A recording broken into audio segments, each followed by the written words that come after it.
What's up, Fox Nation? Welcome back to another episode of Fox Plays with your host Fox, aka Alex. Today I'm here to tell you you have got to play Iconoclasts.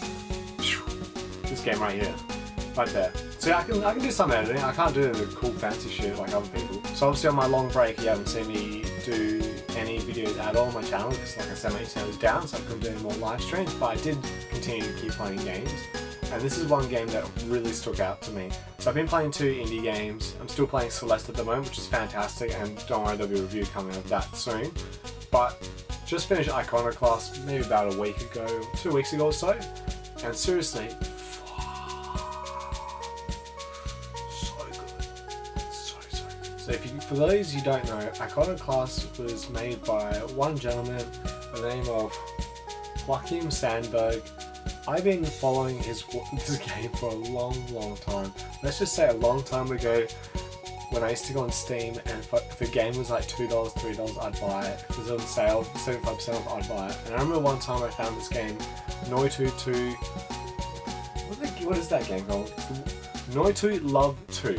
The game came out. It's a very fast-paced beat 'em up with the most epic boss fights. It was just such an exciting game. It's just like, it was so fast-paced. It's just the kind of game for those people who have ADD, like, I guess me? I'm not diagnosed, by the way. But if you have like a short attention span, it's just like bang, bang, bang, bang, boom, boom, boom, boom, bing, bing, bing, bing. It's just so exciting. So anyway, after that gameplay, I was like, dude, I wanted to play more of this guy's stuff. And then I saw he was making Iconoclasts. And fast forward 7 years later, I believe. Yeah, 7 years later, I think it was. He finally released it, and I was not disappointed. It was really good.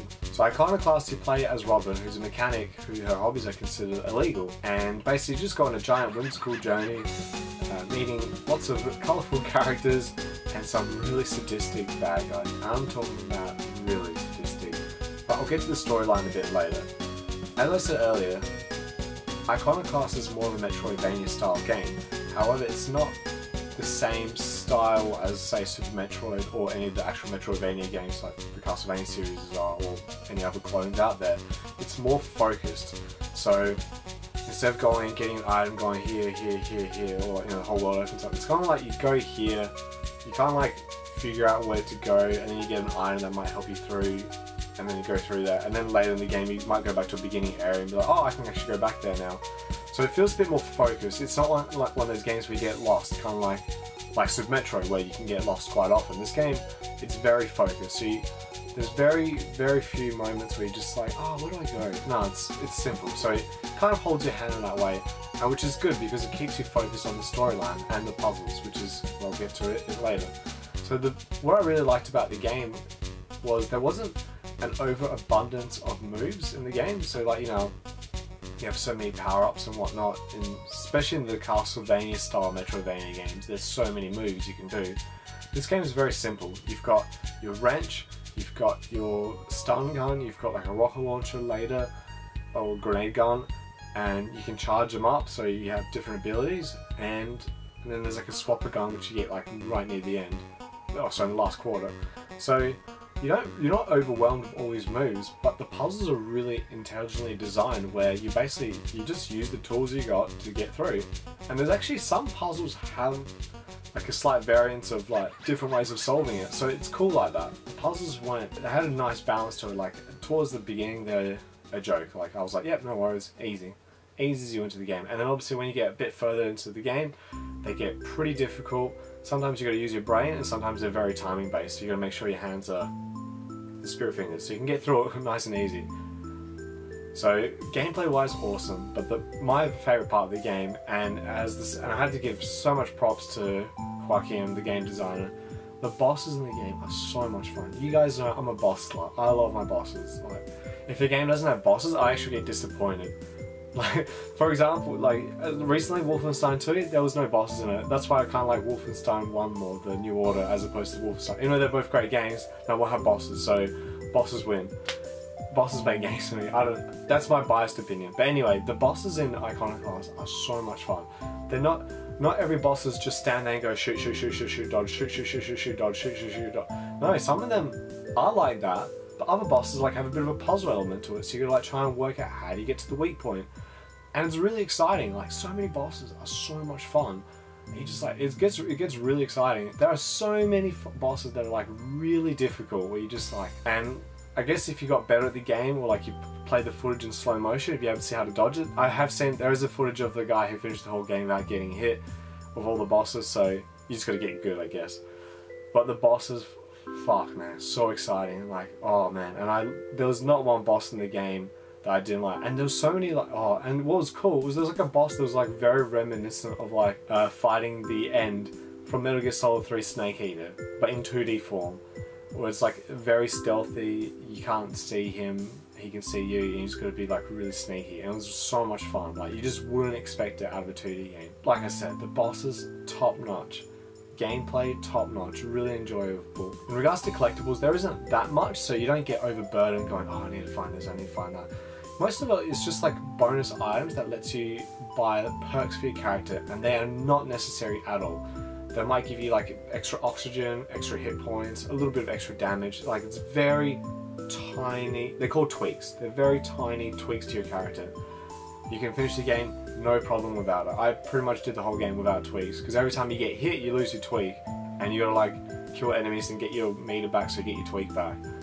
So it kind of encourages you to play carefully if you have like a full stacked tweaks, so you know you don't get hurt and whatnot. But I wasn't that good, so I kept losing my tweaks, but it's all good. Like, trust me, you don't need it. It's just, you can just blast through it if you really wanted to.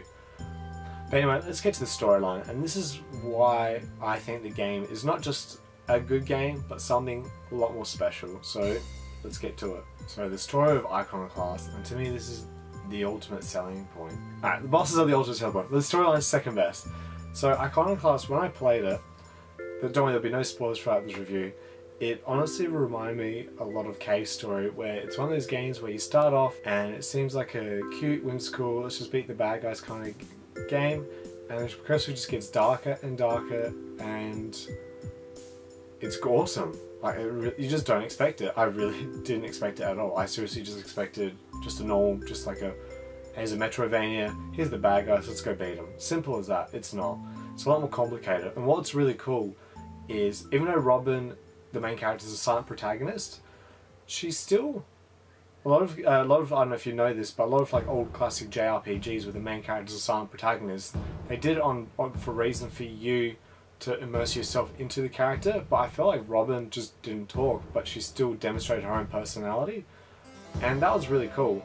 And especially in the ending, I won't obviously ruin the ending, but like the final conversation between people, like, it was really cool. I really dug it. But the other characters you meet in the game, they're just really cool people. They just, and they felt realistic. Like, they're the kind of people you might have actually met on a night out in town if you're Alex, because that's where I meet all my people. But, or people you met at school or work or wherever. They just seem like really flawed people that are just trying to do their best, or think they're doing their best, but actually kind of fucking everything up. And the bad guys, holy shit, the bad guys were so good.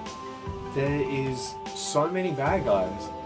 Because there's a whole, essentially like a mercenary group designed to protect the mother. So the mother, the story, I hope I get this right. So essentially people are praying to this person called the mother, who's essentially like a god.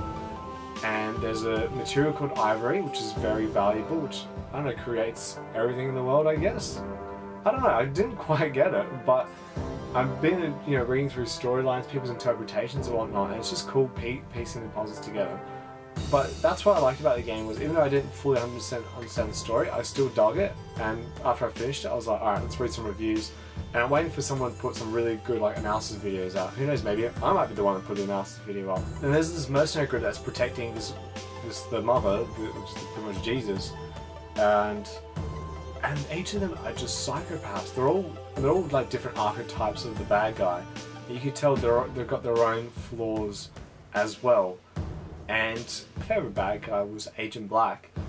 Basically, she was just absolute psycho character. And I think they did a really good job portraying just someone who's just purely sadistic. And I guess as the game goes on, you kind of understand why she's sadistic. And that's the cool thing. I found that each of these characters, even though despite having weaknesses, and they're still technically bad people, the bad guys, yeah, you kind of understood their point of view, why they acted that way. And even like the good characters as well, who all have their own flaws, you can understand why they act like that. And it was really good. It's just one of those games that, like I said, I played it and I expected this and I got this, and this indicates that it was better than what I expected, so it was cool. So I'm hoping I'm not overhyping the game to you guys, but seriously, you have got to play Iconoclasts. It is so much fun. It's like indie greats, and I would actually nominate that for best indie game of the year. But there's also Celeste that came out, so who knows which one's better. But seriously, give it a try. You have got to play it. Thanks guys for watching. My name's Fox Plays. If you want to watch some more episodes, well, just go to I got so many playlists up there, so pick whichever you want. I hope you guys are enjoying more of my regular upload schedule again. I'm enjoying being back on behind the camera. I'm getting to that point where I'm like, oh, I just wish I could do some cool visual effects editing that, but maybe I'll learn myself, or hopefully maybe someone can do it for me, or I can pay someone, I don't know. And anyway, if you love the video, make sure to give it a like, hit that share button, share it with your friends, and make sure if you're not already, make sure to subscribe too. Because damn, YouTube is a hard hustling gig. But I'm not trying to guilt you into subscribing, only if you like it. If you don't like it, dislike it, and then leave a comment saying how much you hate me, and I'll write something sarcastic back, alright? Peace out guys.